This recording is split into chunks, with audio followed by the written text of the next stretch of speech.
Hello, friends. Welcome to Sunday Night Spotlight. I'm your host, Carolyn Shulman, and tonight's guest is my good friend, Jackson Emmer, who is a fantastic songwriter. I'm so thrilled that he's here. He is taking some time between shows and songwriting workshops that he's leading. He's a busy guy, and I'm so pleased that he took some time to join us here tonight for this live stream. So I am going to start us off with a song, and then I'll bring Jackson up to play a song, and we'll chit chat, and it'll be a good time. If you're tuning in, hello, please hit the share button, hit one of those reaction buttons if you're watching on Facebook, to help our robot people boost it in everyone's feed, however that works. I don't know. But I know that the algorithms like all that stuff. So say hello in the comments, hit share, hit like, hit don't like if you want. You know, bad press is still press, or whatever they say. Anyway, so I'm going to play a song. This is, yesterday was actually the 1 year anniversary of my album release. It was my very first record to record and release. And so I was feeling pretty excited about that yesterday. So I thought I would start with the title track off that album. And this is called Grenadine and Kerosene. I want to say hi real quick to my friend Randy. Aloha, tuning in from Honolulu. Randy watches faithfully every month. So glad you're here. All right. Without further ado, this is Grenadine and Kerosene.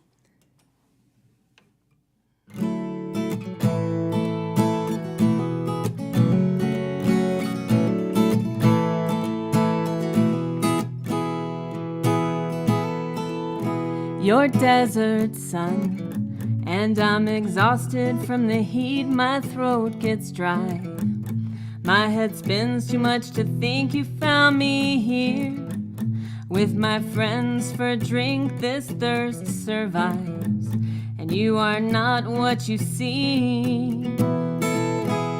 You are grenadine mixed with kerosene. You are restless sleep spiked with caffeine dreams. When you're on my mind, you're like that glass of wine I should decline before my heart spills out of me. So I'll go home where I've got everything I need and tell myself to clear my head and breathe. I'm not alone. This is a transient thing, these thoughts don't mean my heart is broken or weak. And you are grenadine mixed with kerosene. You are restless sleep spiked with caffeine dreams. When you're on my mind, you're like that glass of wine I should decline before my heart spills out of me. Is my heart half empty or half full?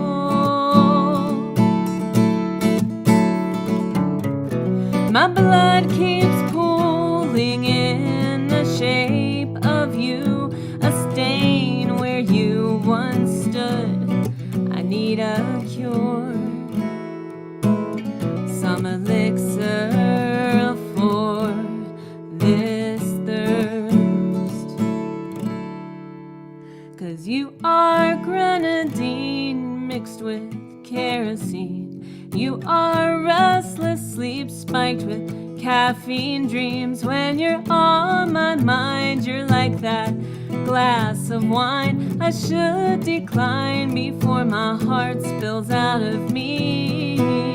Oh, you are grenadine mixed with kerosene. You are restless sleep spiked with caffeine dreams. When you're on my mind, you're like that glass of wine I should decline before my heart spills out of me.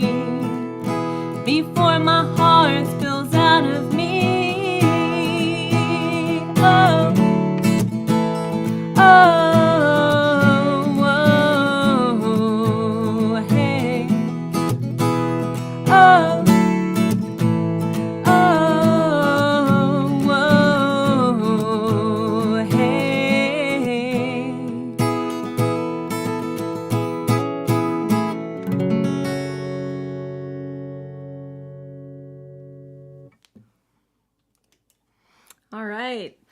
Thanks to the folks who are tuning in. I'm so glad you're here. Hi, Sue Parker Gerson.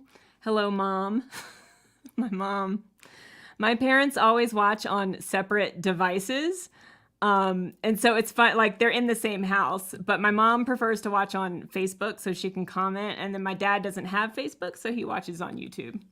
But he's probably out there watching too. Thanks for being here, you guys. If you're watching, say hello in the comments. Let us know you're here. And I'm so excited tonight. My very special guest this evening is Jackson Emmer. Jackson and I met at the virtual Folk Alliance conference in last year in 2021. And it was my first Folk Alliance. I don't know if it was Jackson's or not. And so attending virtually was an interesting thing. I was kind of worried, like, oh, how am I really going to meet people and make friends, which was part of my reason for attending. And Jackson was like the first person I met, and he was super nice and friendly. And I guess we connected because we're both in Colorado. And I pretty quickly became a big fan of his music, and I've since had the pleasure of seeing him play here in Denver. And he's coming back to Denver. I'm sure he'll want to talk about that. I think it's June 2nd, if I'm not mistaken. But he's a fabulous songwriter, and I'm just going to bring him up right now. Hey, hello, Caroline. Jackson. Hello, everyone out there in cyberspace. Thank you for tuning in. Thanks so much for being here. I forgot that we met on the internet. How cool and weird is that? It is both cool and weird. Yeah. We're living in some strange times, but, you know, thank goodness for the internet in a lot of ways. I'm grateful. It's cool. Yeah. That's how we're doing this tonight. So it's great. And also shout out to your parents. Thanks for tuning in, Mom and Dad. That's so sweet. Dad says, and Dad, I'm here too. Yeah. Hi, Dad. Don't forget about the dads. Yeah, they're very important. And my friend Larry King is watching. Hi, Larry. Thanks for being here. And just real happy folks are tuning in. Jackson, you've been super busy lately. You just led a songwriting workshop with veterans this weekend, right? I did. I should say that I co-led it. I was one of the songwriters. I didn't plan this one. It's a little bit different because for those of you who are watching, I plan songwriting retreats in which me and another songwriter get together and people attend, and we help facilitate songwriting and try to add to participants' songwriting toolboxes, so to speak. This was a little bit different because it was hosted by Music Therapy of the Rockies, and their whole thing is pairing songwriters with veterans who are dealing with PTSD and just kind of working through whatever veterans have on their mind in the form of music. And I have done a little bit of that before, but not in this exact way. And it was really cool and completely heartwarming to I guess have people trust me with their story and just whatever's going on in their life. I'd never met this guy. It was just one veteran that I wrote a song with. And, over the course of 2 days, he goes from having written 0 songs to the whole song that's done. And we sang it at a concert this afternoon. And I'm just touched and honored to be a part of anything like that. It was really cool. That is super cool. And my friend Larry says, what a wonderful thing to do. Thank you, Larry. I agree.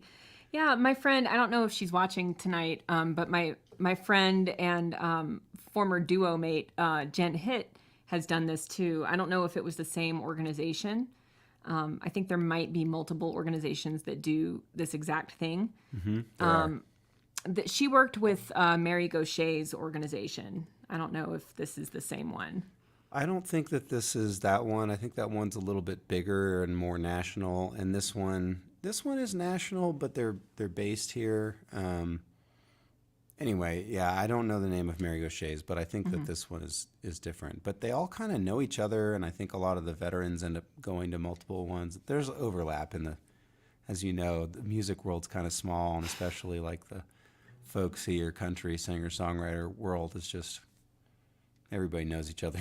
For sure. For sure. Well, were you happy with the song that you wrote with your veteran? If I'm being honest, no. I wouldn't, but that's not That really was kind of a tacky question. Sorry. No, that's okay. It's really cool because when you write a song with like another writer and the point is to get a song for you to sing, like you can kind of be picky, and you should be picky in some really certain ways so that you have a stake in it and it's your song. But in this case, like it's really not about me. It's about them putting words to feelings that they haven't been able to put words to, and putting music to feelings they haven't been able to put anything to. So in that case, like, no, the song is not something like I would want to sing. But for this guy, like, he's just never been able to like pour his heart out in this way. And it's really important that like when he has a lyric change, like this isn't quite the way I want to say this, or that he wants to say it, like I make that change because it's got to be true to him. Yeah. Yeah. So he left happy and moved, and that's what matters to me. That is the goal and the most important thing, it sounds like. So I think that's an amazing service that you did for him, and that everyone in the workshop did for these folks. And I know that had to be a very moving and really maybe even like spiritual experience for a lot of people.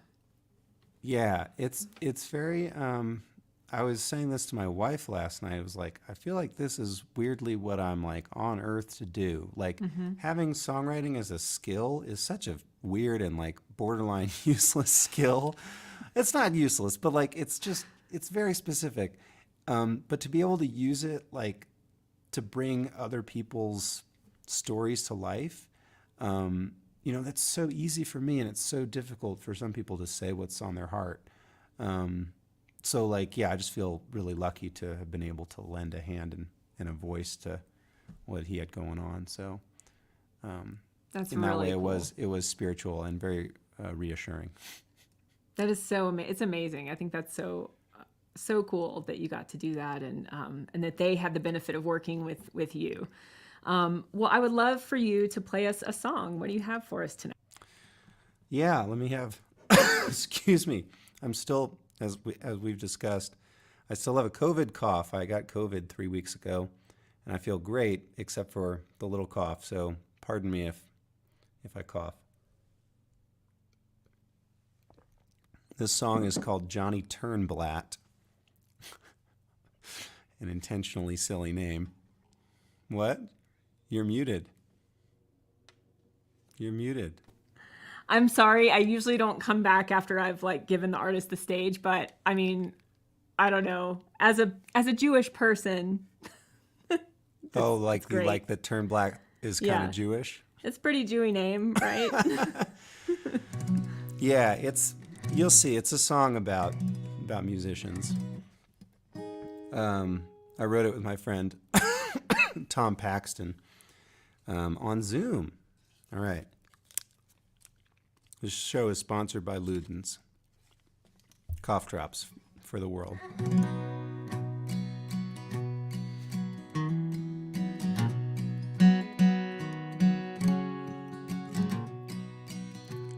On a rattlesnake highway, 2 miles from nowhere, sagebrush and tumbleweeds staking their claim.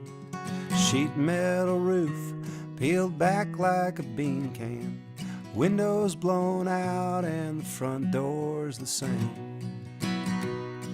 The billboard remains and still catches the eyes. Johnny Turnblatt tonight with tequila sunrise. Johnny Turnblatt, you out there somewhere on a faded marquee with the wind in your hair, laying down licks while the old timers stare and the waitresses pray for a hot millionaire. These days you playing with a bunch of new guys, but you're still Johnny Turnblatt with tequila sunrise. On that guitar.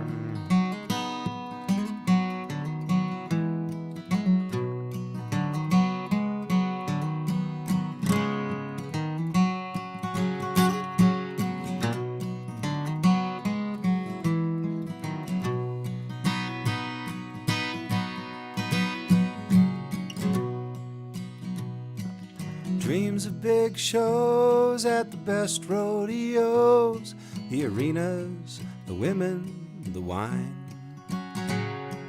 Ragged as denim, now fading away. But he gives it his all every time he's on stage.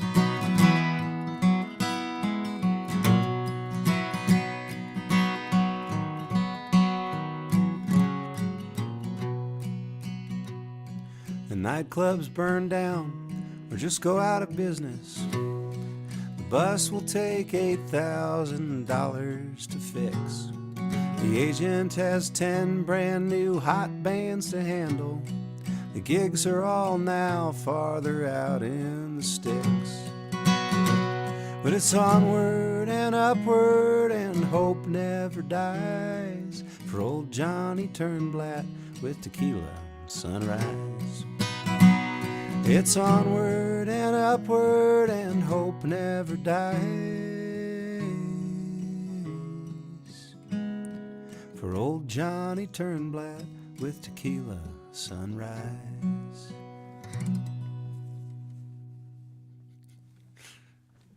That's a song. We did it. Yay! Love it. Thanks so much. That's a great one. Thank you. It's recent. Oh, is it recorded?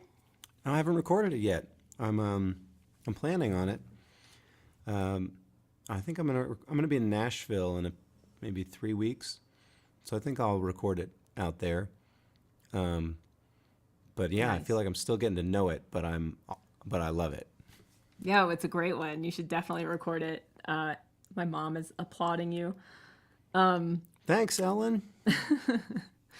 You mentioned Tom Paxton, and I was really curious. So I'd love for you to tell the folks a little bit about who Tom Paxton is, and I'm so interested to know how you got connected with him, because he's a much older gentleman, and he's been, in the songwriting world for a very long time, and I just think that's so cool that you've been writing with him. Yeah, tell us a little bit about that. He's 84. He's really good at Zoom for being in his 80s. And we write a song every Friday morning at 8 a.m. together. And thanks so much, Larry. And the Tom Paxton. Yeah, it's the Tom Paxton. Yeah.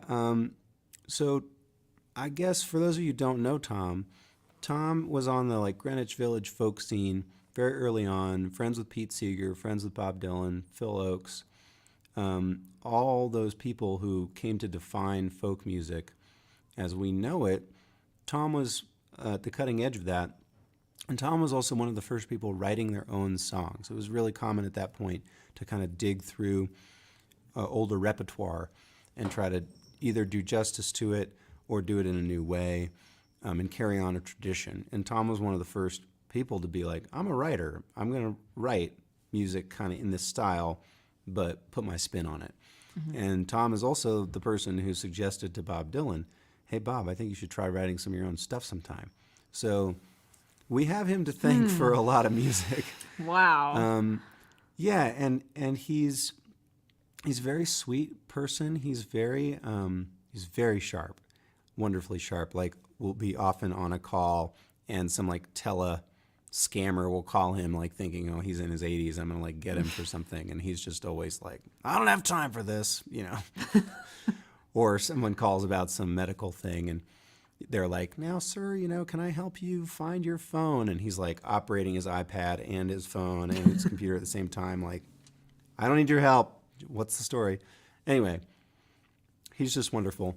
And he's into helping younger songwriters. So I'm sort of part of a little, I would describe it like a collection of songwriters that he's taken under his wing and he collaborates with. And I really look up to him and appreciate all that he's done for me. We're going to do some shows together this summer, and we are teaching a songwriting retreat together in July, which is great. It's sold out, which is awesome. As it should be. Yeah, I'm excited about that. And we met. Should I keep talking about how we met, or am I I don't know what the time I'm sense here is. curious, but yeah, tell us, Okay. tell us how you met. I mean, Yeah. I want to know. I'm sure other people do too. I'm not sure when Tom's wife passed away, but it was probably over a decade ago. And he started dating a woman who lives in Carbondale, where I live.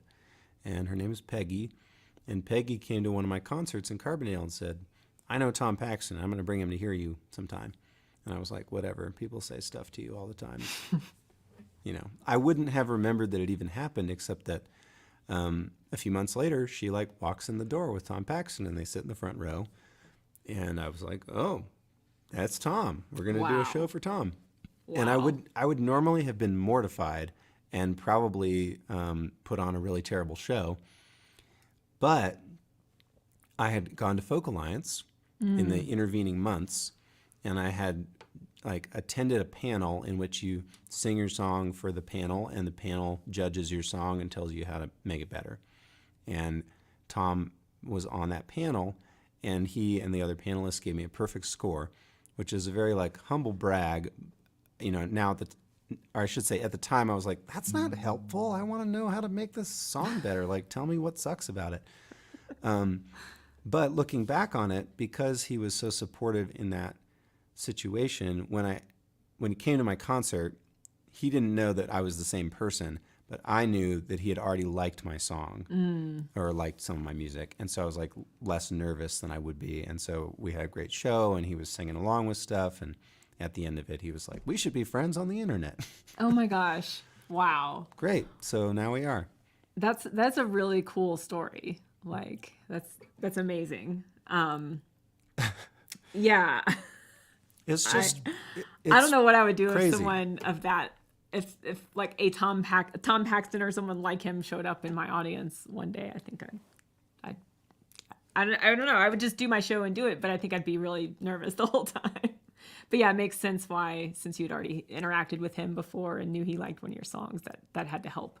I was so bolster the nervous when I played that first song for him in the panel. I was just and I couldn't believe that they liked it, because I was I'm mortified, it was not a great performance. But they saw through that and they liked the song for what it was. What And that's song was it? It's called Little Things. I mean, I'll play it for you if you guys want, but Yeah. Cool. but yeah, it was just I'm glad I got the jitters out early when it didn't matter. And it just is, it's kind of that series of moments has built or started our relationship, and now we're friends. Yeah, well, that's amazing, and you've got some fantastic songs to show for it, so it's pretty cool. Thank you. I'm gonna do another tune if that's okay with everyone. I'm excited. Yeah. So this one is a newer one. I've only played it on this live stream one other time before. And when I played it when Shawnee Kilgore, a great songwriter out of Austin, was my guest. And afterwards she said, that might be the best song you've ever written. And so that was very, I have a lot of respect for her as a songwriter. And so, I'm like, well, I guess I should play it again. Because Shawnee liked it. So Shawnee, if you're watching, thanks. Thanks for the encouragement. This was a song that I wrote I started writing it in 2020, and it sort of took me 2 years to really get it to a point that I felt comfortable sharing it. And I have Jonathan Bird to thank for that, and Jess Klein. I went to a songwriting workshop that they did on Zoom, and they helped me fine tune this a little bit and got it to just the right place where it needed to be. So this is called Heart on a Wire. And I'm just going to admit that I may have to cheat and peek at the lyrics now and then. But I hope you like it.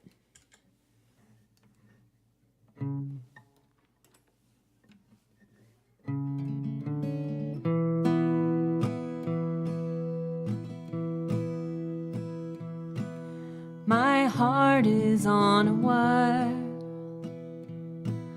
Is your heart on a wire? She looks up and down as the wind whips around. The air's getting thin, no net on the ground. My heart is on a wire.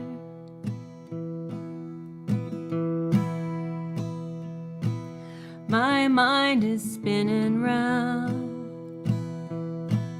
Is your mind spinning round? Like an eddy in a stream or an undertow, I get caught in the current, pulled below. My mind is spinning round. Oh, but my heart wants to find a safe place to land, a safe place to land. And I wanna reach for your outstretched hand, reach for your hand.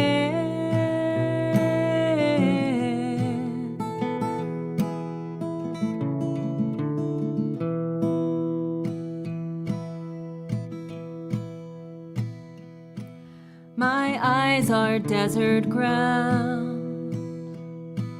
Are your eyes desert ground?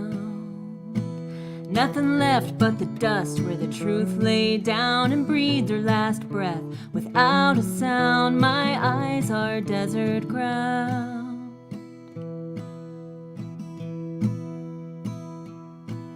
My soul is crying out. Is your soul crying out? Like the scream in the painting of a man on a bridge, hands on his face, fear on his lips. My soul is crying out. Oh, but I wanna see truth raining down to that desert ground, and my soul needs to feel some comfort now, some comfort now.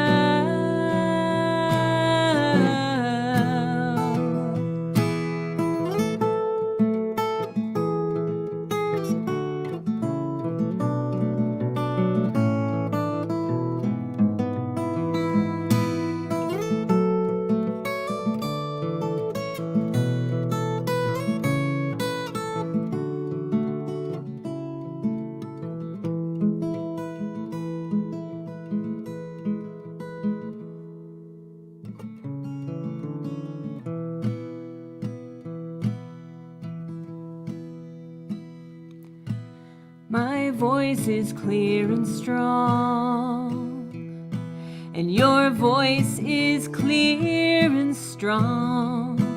When we join like a choir in a gospel song, let the call ring out from the hill to the hall. My voice is clear and strong.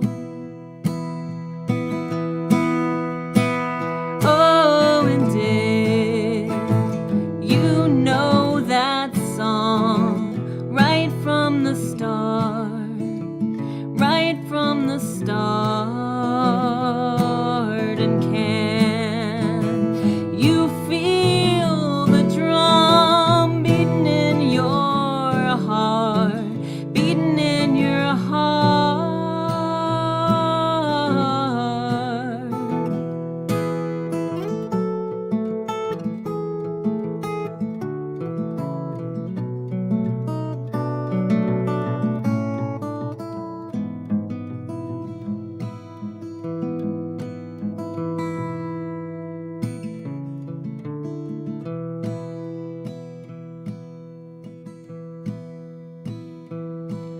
My heart is on a wire. Is your heart on a wire?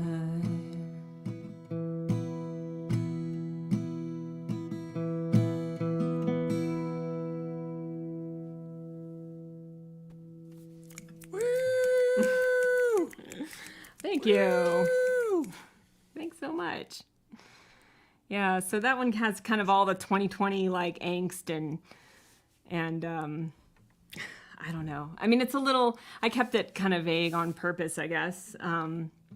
But yeah, that's my latest, I suppose. Maybe not my latest, but one of my latest. Did you, when you were writing it, did you intend to make it open to interpretation, or did it just happen that way?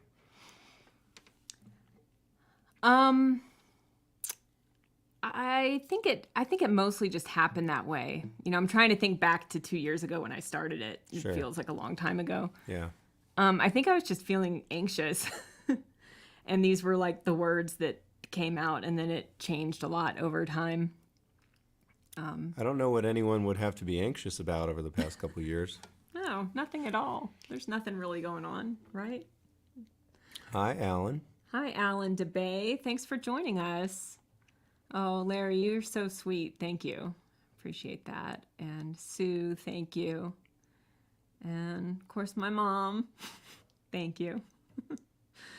Oh, and I have to highlight this thing that Larry said. Shawnee Kilgore is mad. Do you know Shawnee? Not personally, but I know her music, and yeah, she's very special. She's great. I haven't met her like in the same physical space, but we've hung out virtually, and I hope to hang out with her in person sometime soon. I like her a lot. She seems great. She was kind enough to be a guest on here too. Yeah, she's super. Y'all go check her out if you haven't yet. I want to take a moment too. Someone, I didn't see who it was, because I don't want to like be on my devices the whole time. I want to be able to focus, but someone was kind enough to send in a tip on PayPal, and that reminded me to let you guys know that we are very grateful for any tips that you would like to send us. They will be shared equally between us. We're so happy to, play for free for everyone tonight, but we are doing this for a living, and so anything you'd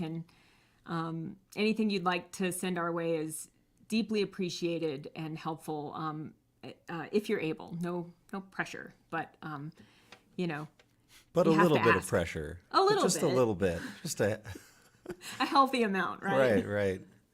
And so the links where you can send us a tip are in the video description on both YouTube and Facebook. But when Jackson plays his next song, I'll also try to put those in the chat as well, just to make them even more accessible. I have a song on that subject. I don't know if it's song time yet or not. Oh, yeah. Let's do it. Okay. Yeah. Well, so you mentioned us doing this for a living, which I do, and I'm grateful for every day, knocking on wood, because I've had like around 40 part-time jobs over the years to like support my launch into doing music all the time. And so, yeah, it's been a few years of music all the time, and like I said, I'm grateful, but I got familiar with the job interview process, and this song is about that.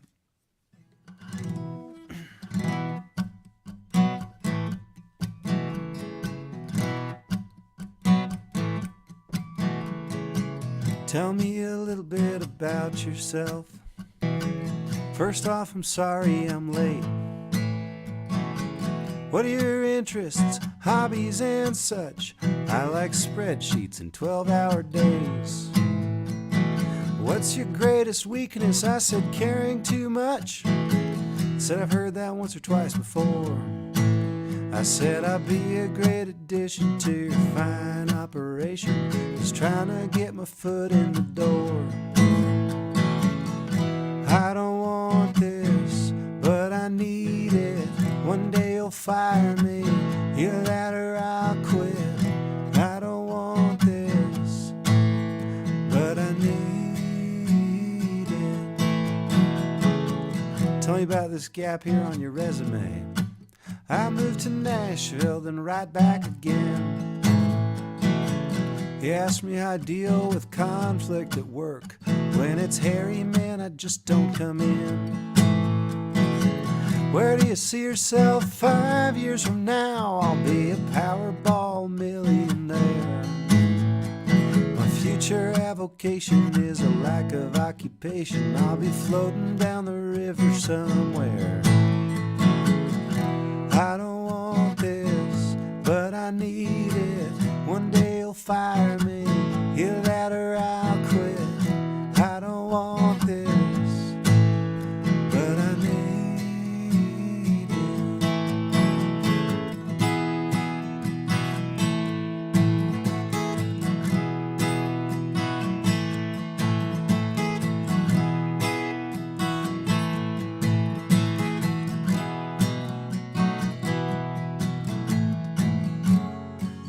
and I are the same. Pawns in a rich man's game. I wish we'd quit pretending that I want to be your deputy, regional assistant, manager of IT, HR, QC, no sir, not me. I don't want this, but I need it. One day you'll fire me, either that or I'll quit. I don't want this, but I need it. Yes, I need it. Oh, I need it. Yay! I love that song so much.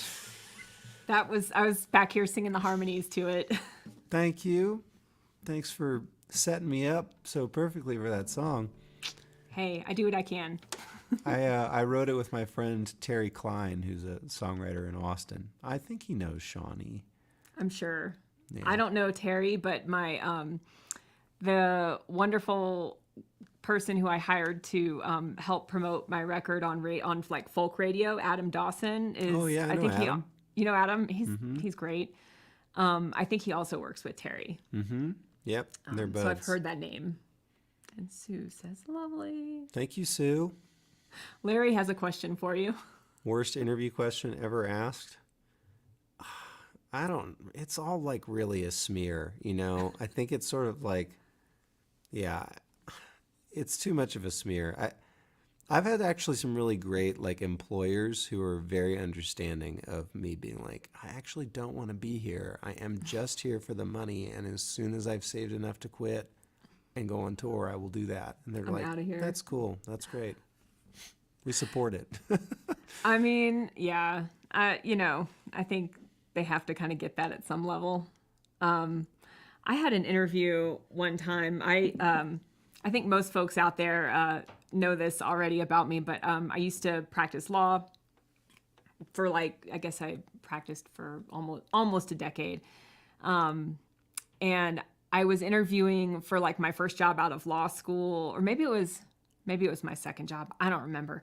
But I asked them a question about, do you support your attorneys doing pro bono work? This was, like at a private firm, and, they're very concerned with billable hours and making money, of course. And he was like, why would we do that? And he was like, why do you want to volunteer? And I was just like so blown away. I mean, obviously this was not a good fit. Why would anybody ever want to volunteer? Goodness gracious. True colors coming out right Hey, there. So my cousin Michael's tuned in. Oh, hi, Hey, Michael. cuz. Have I ever been hit in the head with a football while swimming? It's funny that you mentioned that. The full story is that Michael is in the other room in my house. He's visiting from Massachusetts, and he just reminded me that when I was an adolescent, he threw a football and hit me right in the face while I was swimming. And Ouch. I apparently I was fine, and I don't remember it, except for losing the complete memory of it happening. That's Anyway, pretty funny. but thanks for tuning in, cuz. I want to say hi to my friend Jana. Hello. Hey, Jana. Hola, Jana Pocop. Great to Thanks see for you watching. here. Aren't you in Terlingua, Jana? I thought you and Shawnee were in Terlingua this weekend. Maybe you're back. Thank you for tuning in. And yes, Jackson, talk about your Patreon and anything else you want to promote right now for that matter. If you want to support him and get exclusive, thanks for that alley-oop, Alan. I appreciate that. I have a Patreon going, and it's really fun. I post all of my newest music there, so anything that's coming out in the coming months gets posted on Patreon first, so you can basically get the inside scoop on what I'm doing. And I also make videos about all the production that goes into any recording, where you will see my computer screen and you will see how things are mixed and the signal chains, and as nerdy as you want to get, that's how nerdy we get about the recordings, because it takes a lot of, I like to say, when you sing with somebody in a room, it feels really magical and special. And then when you channel that into like a microphone and then out of speakers, a lot is lost. The magic is lost. So it takes like production to kind of reinvigorate a recording with the same magic that you would feel being in the room with a performer. So I show people how I do that on my own recordings. And I also do interviews with other songwriters, a little bit similar to this format, but I would say not really with performance. We just talk about whatever's going on. So there's a lot happening on my Patreon page, and there will be a lot more throughout the year. I just took a little bit of a break because I was doing a bunch of touring, and then got COVID. So, But while you were on vacation, the worst. I had like basically 1 week in Santa Cruz, California planned where I was free and my wife was free and our baby, Dylan, she's always free because, she's a baby. She's a baby. I was like, we're just going to hang out, go surfing. It's going to be totally cool. And then like the day after I got home from my concerts, I was like, something's going on in my throat. Knocked out by COVID for a week. So That is, it's such a bummer. Well, I hope you seem like you're feeling better. I know you needed a little lozenge earlier, but I hope you're not having that like post-COVID fatigue stuff that a lot of people. I feel pretty sprightly. Good. I just am forever bummed that I missed a week of surfing and time on the beach with my wife, but we'll make it happen again. Yeah, the beach will be there. Oh, although California, I guess you never know. It could fall into the You got to ocean. get it while you can. Well, there's always Gulf Shores, Alabama, which is where I'm from. We took my daughter there for spring break. It was her first time at the beach because, we moved here to Denver from Texas when she was like a year old. And so she had never really had any beach time and she loved it. That's awesome. Yeah. You want to talk about a COVID-y place. Alabama's, yeah. Yeah. Anyway. It's going around. Yeah. But back to your Patreon, which is Zoe. I am a patron of Jackson's, and I just want to say his Patreon is wonderful. Let's see. What got me was the Susan Gibson interview because I'm such a big fan of hers. And I actually haven't gone back and watched it yet, but I have access to it anytime because I'm a patron, and you can be too. So thank you for doing that. Thank you for supporting my music. Oh my It gosh. really means a lot to me. Of course. I mean, I love Patreon for starters. It's such a cool platform, and Jana Pokop was one of my first people that I joined on Patreon, and her Patreon is awesome too. Yeah. But when I play this next song, if you want to put a link to your Patreon in the comments so people can get there easily. I'll put a link in the comments, and I will say like all the money I just spend it on other musicians and artists, because this year I'm putting out 22 songs, and I can't play every instrument myself. I play a bunch of stuff, but there's session players on it, and then I hire artists to do the artwork. So it comes to me, and then I just recirculate it to other artists, and it's really helpful. So yeah. Oh, Thanks, Alan, for the link. I'm just going to that. show that for the YouTubers who can't see Alan's comment. YouTube, if you want to join Jackson's Patreon, which I highly recommend, that's the place where you can do it right there. Thank you all. I'm grateful, and hope to see you over there. Yeah, it's great and very cool. Well, I'm going to do a tune, and then let's see. I think we each have time for 2 more, so we're in pretty good shape here.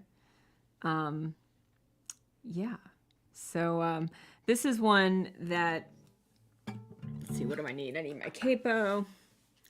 And I don't know, y'all tell me out in the comments how it's sounding, because I earlier felt like it, just in my headphones at least, it sounded a little hot, like maybe a little too loud. And so I turned my headphones down thinking maybe they were just too loud.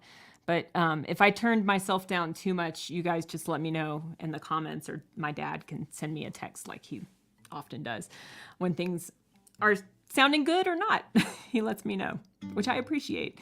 Anyway, this next one is one that I wrote. I don't know when I wrote it. It was recent. And it's a song about, well, it was initially about parenthood, but I actually think it could be about any kind of relationship. It's really about unconditional love, I guess. And that doesn't have to be parent-child. That was what I was thinking when I wrote it, but I think it could be about a lot of different kinds of relationships. So this is, and I guess I chose to play this tonight because my daughter's birthday was this month. She turned 9 years old on May 10th. And so she's probably not watching. She should be in bed. But Sarah, if you're watching, this is for you tonight. And this is called Call My Heart Home.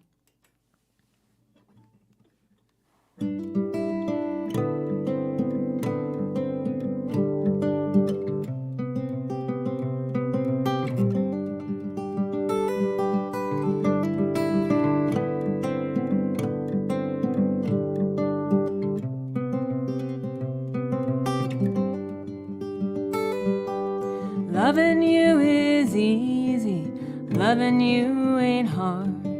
It's all the other stuff that tends to throw me off my guard. I love you always, and with all of my heart. Even when you're tired and putting up a fight, even when you're up too late and wasting time at night, I love you always, and with all of my heart. And there is nothing you can do to break what binds me to you, even if you wander far away. I will always love you deep inside my bones. You can always call my heart home. Call my heart home. Ooh, ooh.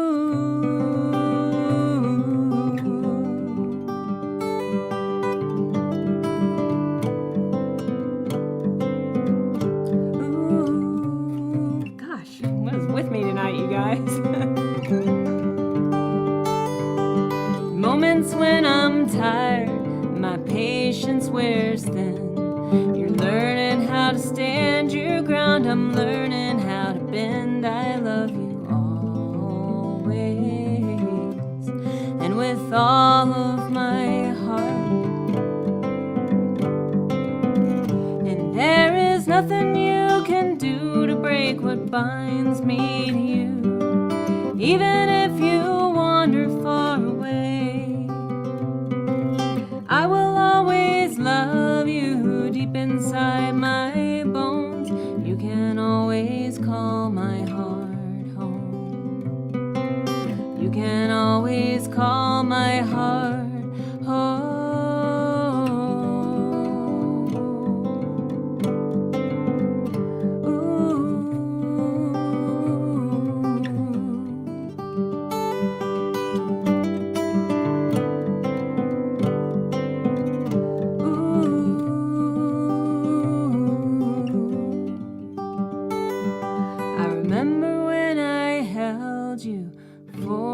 First time, little did I know how much you'd teach me in this life. I love you always.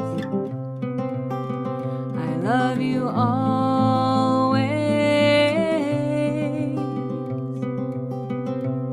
and with all of my heart.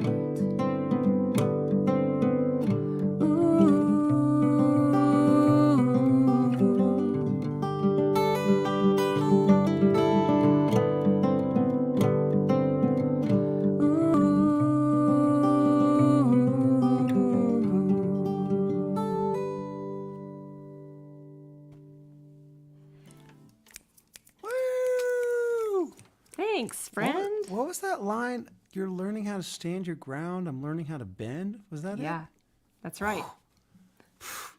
Nothing but net on that. Oh, thank you. What a line. What a compliment coming from you. I mean, Appreciate that. I'm just a song nerd. Well, that's why it means a lot. Yeah, that was great. Thank you. I appreciate that. And it's gonna. Of course, my mom is. It's about her only grandchild. So. Mom's feeling it. And oh, Larry, yeah. Oh, thank you. That means a lot. Yeah. So, I've been wanting to ask you how you got into the world of production, which I think is pretty cool. And yeah, I've been closely following your 22 songs for 2022 project. But you also produced a beautiful album with Brittany Tran. I'm going to say her name wrong. Brittany Tranbaugh. Brittany Ann Tranbaugh. Yeah. And it's killer. It is so good. Thank you. With one of her songs, she won. Did she win? Has the grand prize winner been announced yet for the John Lennon songwriting contest? I don't know, but she God, deserves that it. song is so good. It's called Is it Kiss You? Yes. It's so good. I said that like it was a question because it actually was. I'm such a fan of her music, which is how I ended up producing that record. But yeah, I wasn't sure if it was that one or something else. But I think you're right. It's Kiss You. Yeah, it's like the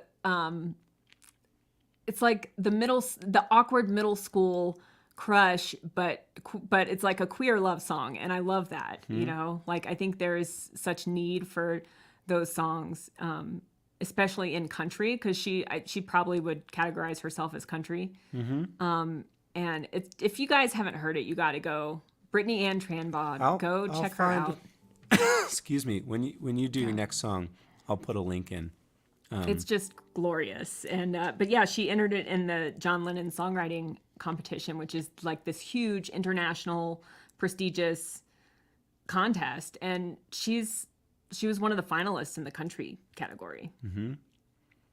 So yeah, I mean, I'll tell you more about the production in a little bit, but Brittany Ann Tranbaugh and I met when I lived in Asheville, North Carolina. I went to my first songwriting contest, which was just like one night, basically in a bar. And I met like all of my friends there. Just like, there were so many incredible songwriters that just were hanging out in Asheville.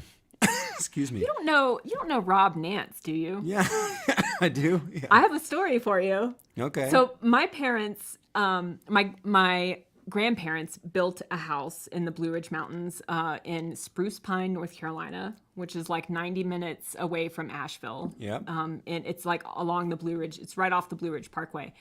And Rob Nance and his brother Jordan grew up right down the road. Like I have known them.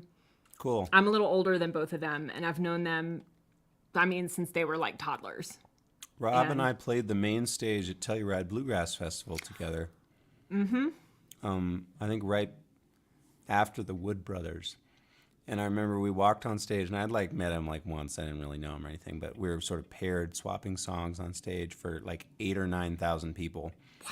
And I found this out just after we walked off, but basically you plug in your guitar, and because you play acoustic guitar and you sing songs, there's always something wrong with how it sounds, right? Like, it's just hard to make an acoustic guitar run through a bunch of speakers and not feedback and blah, blah, blah. But we get up there and we plug in, and it's just like perfect. No sound check. And I was like, man, why can't it always be like this? And then I found out that the same team that ran sound there is the same team that runs the Super Bowl halftime show. Like, oh, well, they're the best in the world, and like, so of course your guitar sounds right when you plug it in. It's never been that good since, but wow, that's where I hung out with Rob. That's a great story. Rob is such a good Rob is a good guy. He and his brother and their band, I think his brother moved to like Oregon, I want to say. And so I don't know how much they play together anymore, but they did a house concert here in our basement Cool. a few years back before the pandemic. For the Panini. Yeah, before that. And it was super fun to host them for that. But he's great. What a small world. It's getting smaller every day. Yeah. Excuse me. It is. Yeah, But Brittany, yeah, production. Oh, yeah. Well, okay, yeah, production. I'll go check out Brittany. I'll post a link about her. But I started making my own records when I was in college, and I just like bought a USB mic or something and was using GarageBand, and I really didn't know what I was doing. I took a couple classes in college, which were helpful, but largely it was really like trial and error. And I then ended up getting a job in North Carolina running live sound for a venue, and then I had to actually learn how to do stuff right or well, because artists would come through. It was like a 50-seat room. It wasn't a very big spot, but like, artists who like tour a lot know a lot about sound and how to get things sounding right, and I was messing up all the time. And so they were really like helpful in giving me feedback, and that helped me learn to look things up online, like what is the right language to use, to find out how to solve the problem I'm trying to solve and learn about X, Y, or Z thing. And so that kind of set me up to start recording my own records and have them sound radio ready. Mm-hmm. And that's when I recorded Jukebox in like my bedroom and living room, which came out in 2018. And that was the first record I ever had that was on radio and got any press and that kind of thing. And then I kept doing it for a couple of years. And when the Panini hit, I was like, well, I don't know what to do with myself. I like making music, but I can't go anywhere. So I took an online class at Berkeley with Prince Charles Alexander, who's a great producer. He's amazing. Great name. And he like really helped me pull together like all the little things that I knew from like corners of how to use production and use mics or preamps and computers and stuff. And he helped me kind of like codify what I knew and taught me a lot of new things like very quickly. And so my like literacy for that went from like being something that was really only helpful to me and I could like sort of scratch by making my own recordings to like something that I feel a lot more like I can listen to Brittany Ann and I can like help her make her sound like her best self, Yeah. Or whoever. And that was a real like shift that happened at the beginning of the pandemic. And so I made a record with her. And I also ended up making a record for my friend John Lilly, who is a songwriter in, he moved, but Charleston, West Virginia. And it was a tribute record. And because he's been around a while and blah, blah, blah, we ended up getting like several Grammy winners involved. Wow. Tim O'Brien, Kathy Mattea, Bill Kirchen. These are just like Americana and American music legends that I just ended up working with like on the internet. Again, because the internet is amazing and because people had some free time because they wanted to help support John, who the record was for, and it was a fundraiser for him.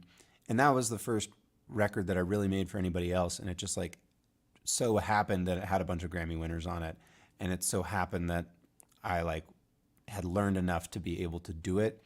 And then it was near the top of the Billboard charts for bluegrass record for a little bit. So then I just had some like instant cred because I had made something that, anybody had heard of and had anybody good on it. And then I started doing production for other people, including Brittany. Yeah. So yeah, it just kind of like was a series of accidents, happy accidents. And I love it. Yeah, well, it's awesome. And the stuff that you're churning out sounds fantastic. Like I said earlier, I've really enjoyed getting to listen. Thank you. Just as a fan and sort of a student of these genres of music. And it's awesome. Well,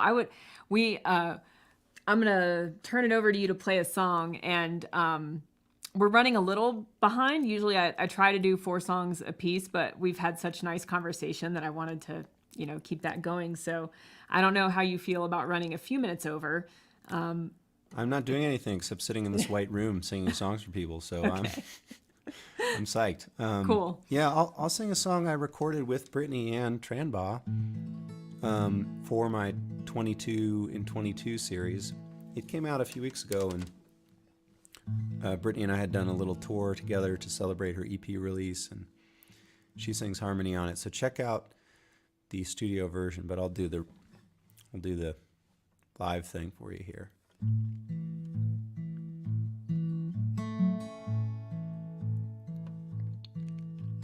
sunblock, pair of goggles and some short trunks, sipping coolers in the hot sun by the childhood lake. Junk food, sugar rush until my head hurt, kissing Betty by the sand pit, learning how to flirt. Memories circle in the drain now, way gone, another time, another town. Heartache, mistakes, just another summer break. I miss you and I think about it every day.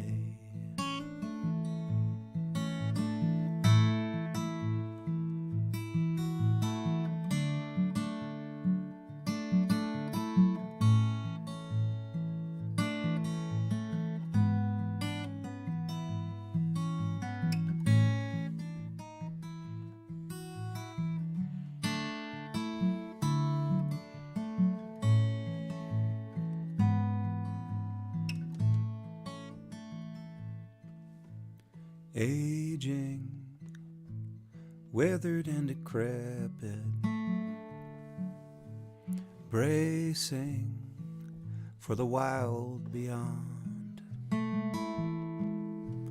How old would you be if only you didn't know? If you didn't know. Memories circle in the drain now, way gone, another time, another town. Heartache, mistakes, just another summer break. I miss you and I think about it every day. I miss you and I think about it every day.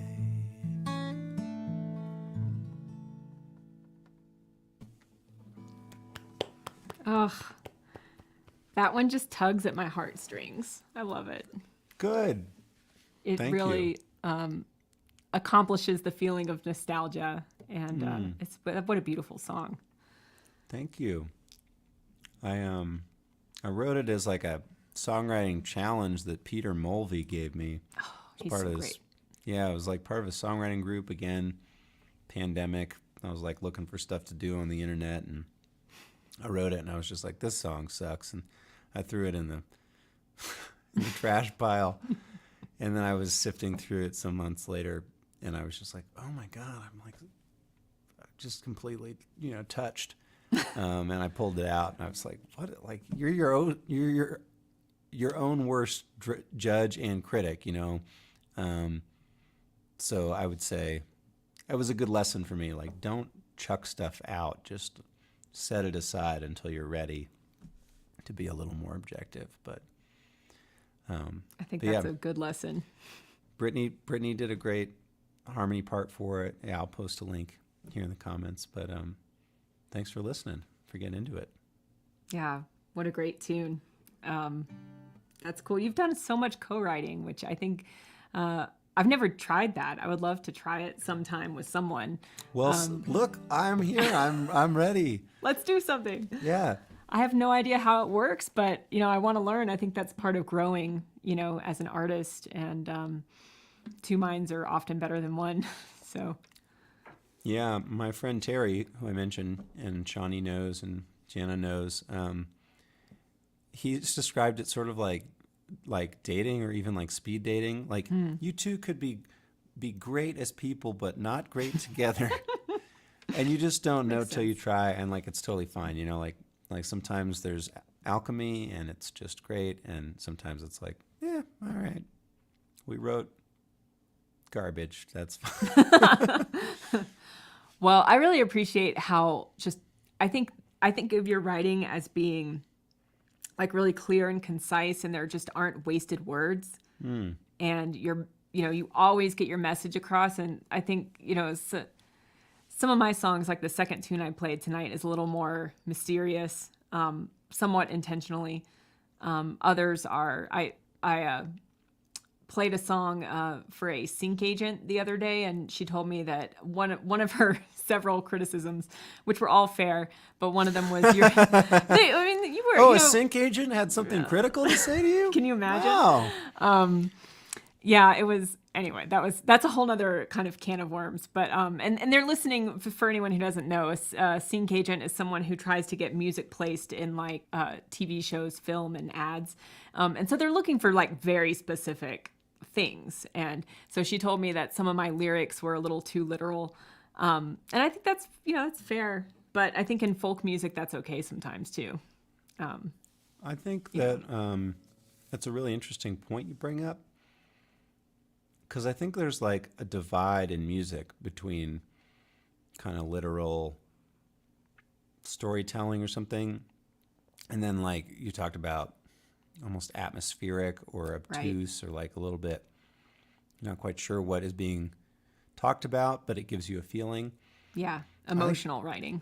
Both are totally like legit forms of art. I do think that older people seem to like a clear narrative. Like we know what we're talking about. And like I have some songs that are less that direction. And I notice like when an audience is weighted in one direction or another, if like there's a bunch of older folks, let's just say like above 45 or 50. I'm so glad you didn't say 40 because that would put me in the older folks category. I'm just kidding. We're kind of on the cusp, Yeah. like it's hard to, not quite middle-aged, but we're not quite spring chickens. But anyway, just like there's a tipping point where I think people like don't have patience to be like, I don't know what you're talking about. Like, hurry up, get to the point. And then there's like a younger set of people who like don't want to have their hand held so clearly through a story. They want to just see whatever they're going to see in it. And like that kind of song really does it for them.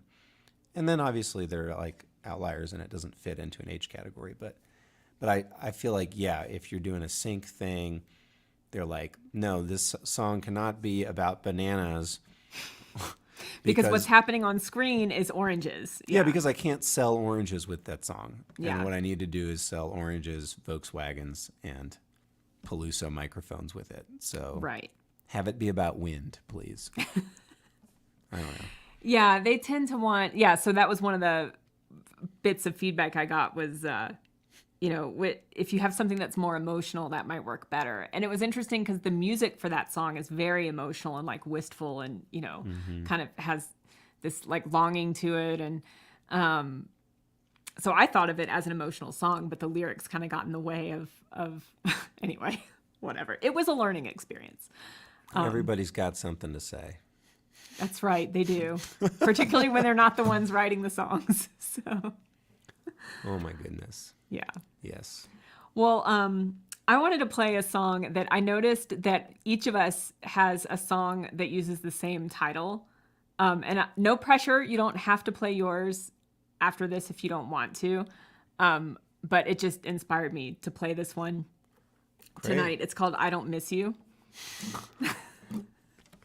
Okay, I could play mine too if you want. And you don't have to. You I really know, don't. but I mean, let's see.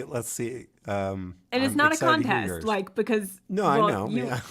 You would win, first of all. But I wrote this when I was in college, actually, and I always like to put the disclaimer out there that this is not about my husband, because you just don't marry the person that you write this song about.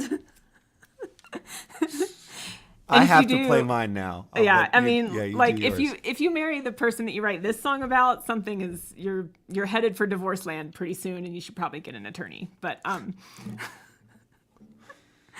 so it's not about him. And it's like the one really solidly country song that I've written, and I think of a lot of your songs as being country, and so I thought, this would be a good one to play when Jackson's on. I do. I live in the country. I like the country. We're in the country. We're in the country now. Well, I'm from Alabama. I lived in Texas for almost 15 years, and so I figured I had to have at least one country tune. So this is it, y'all. And before I play, I just want to say a thank you. So many folks have been so generous and sent in tips. And so I just want to say a big shout out and thank you real quick. I'm just going to, I like to name you if I can. So I just want to say thanks to Alan DeBabe. Thanks to my mom, Ellen Shulman, Randy Port, Leslie Sage. Hi, Leslie. Leslie is a college friend. I'm so glad you're here. Thanks for being here, Leslie. Cynthia Stranis, Sue Parker Gerson, I think. Yes, thank you. And if I missed anyone, I apologize. It's not intentional, but we really appreciate it. It means a lot. And so I just want to say thank you. And you help us keep the tunes coming. All right. And now I'm going to play I Don't Miss You.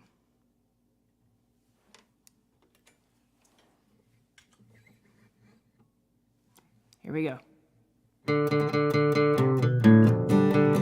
Oh, you know what? I have not tuned I had my E string tuned down. And it needs to be tuned back up for this one. Sorry about that, y'all. I'm just gonna check them all while I'm at it. And this is on my album called Grenadine and Kerosene, which I mentioned at the top of the show. I had my 1-year anniversary of that record yesterday. And I have some t-shirts that I had made up in honor of the anniversary of the album. So you can go to my Bandcamp page if you want to check out the t-shirts. I think they're pretty fun. But this is I Don't Miss You.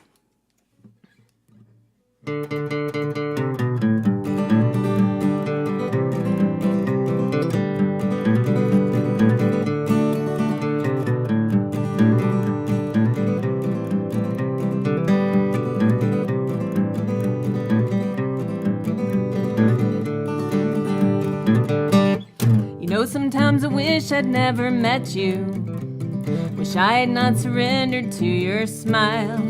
And most days I regret how long I let you crawl beneath my skin and squeeze your fingers around my brain until you drove me right insane there for a while. And I don't miss you not one bit. When I see you, I will spit into your eye and say hello. I'll wave goodbye and go. Do you recall that night you came to my place, looking for a quick and guiltless time? We had some fun, and when you left the next day, you left your hat and it sat in my closet for 8 months. And when I wore it once, you yelled till I cried. And I don't miss you not one bit. When I see you, I will spit into your eye and say hello. Then I'll wave goodbye and go. Yep, here we go.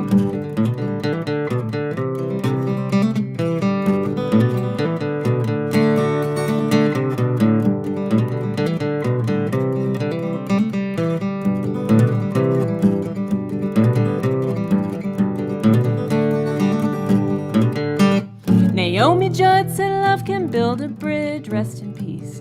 But I think it is time that our bridge burned. Sometimes it still makes me sad, a smidge, to think about you. But when I do, I stop and think about you as a pebble in my shoe. That was a minor annoyance in my day, but I shook it out and got on my way. And I was okay, I'll be okay, I'm okay. 'Cause I don't miss you not one bit. When I see you, I'll just spit into your eye and say hello. Then I'll wave goodbye and go. I will wave goodbye and go. I will wave goodbye and go.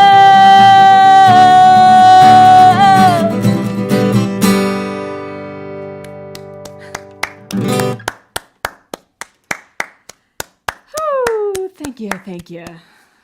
GTFO. Yes, sir. Indeed. That was great. I'm not going to play mine because that we're. Oh, come on. now. I'll play a different song. Okay, you should play whatever you would like. We will enjoy it. That was great. Should I play one now or are we chatting more? Oh yeah, go for it. Okay. And then we'll come back and say goodbye to the folks at home. Okay. The folks at home. Thank you for being here. This is cool. Haven't done a live stream in a while, so I forgot that it's actually kind of awesome. This song is called Cornflakes and Whiskey. It's another Tom Paxton co-write, and it's about hangovers. I don't think Tom nor I have had a hangover in like years. I don't think either of us have had a drink in years, but anyway, we remember.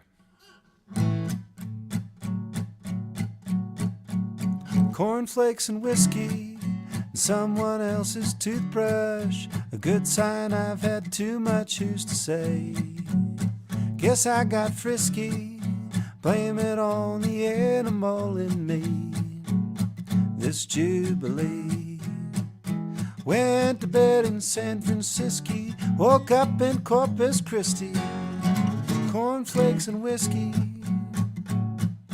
I was at the jukebox, very next thing I knew, I was dancing two-step with a pretty girl named Sue.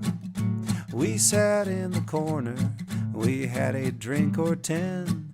Next thing I hear's the preacher saying, kiss the bride, amen. Cornflakes and whiskey, someone else's toothbrush. A good sign I've had too much use to say. Guess I got frisky, blame it on the animal in me. This Jubilee. Went to bed in San Francisco, woke up in Corpus Christi. Cornflakes and whiskey on the hot fiddle.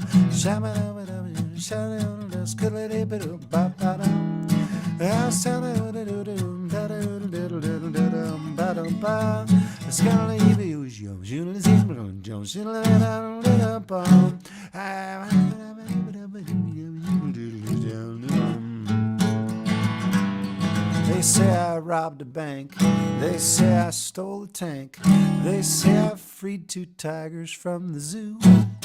There was a 1,000-mile car chase, wound back up in my place. My lawyer wants to blame it all on Sue, and I do too. Cornflakes and whiskey, someone else's toothbrush. A good sign I've had too much use to say.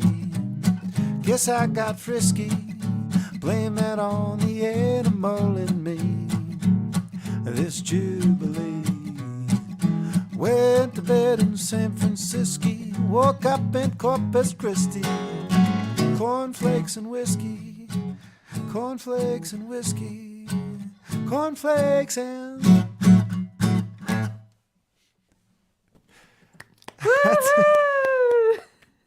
That's a very silly song.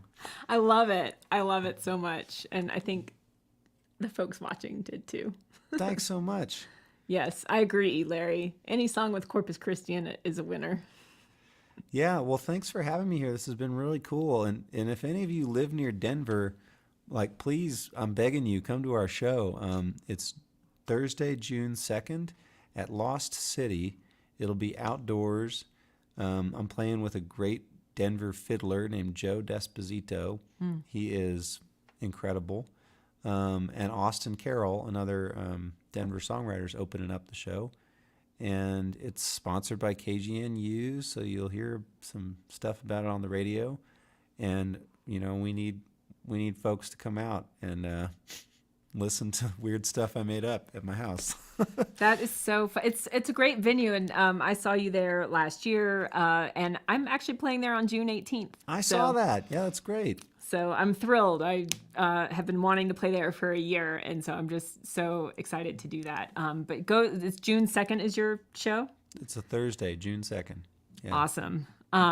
You guys come out to the show. It's going to be great. Jackson, as you can see tonight, puts on a great live show. So, yeah, thanks everyone for watching. We're going to sign off. Have a wonderful week ahead, and thanks for being here, y'all. Bye-bye. Thank you again and again and again. See you soon.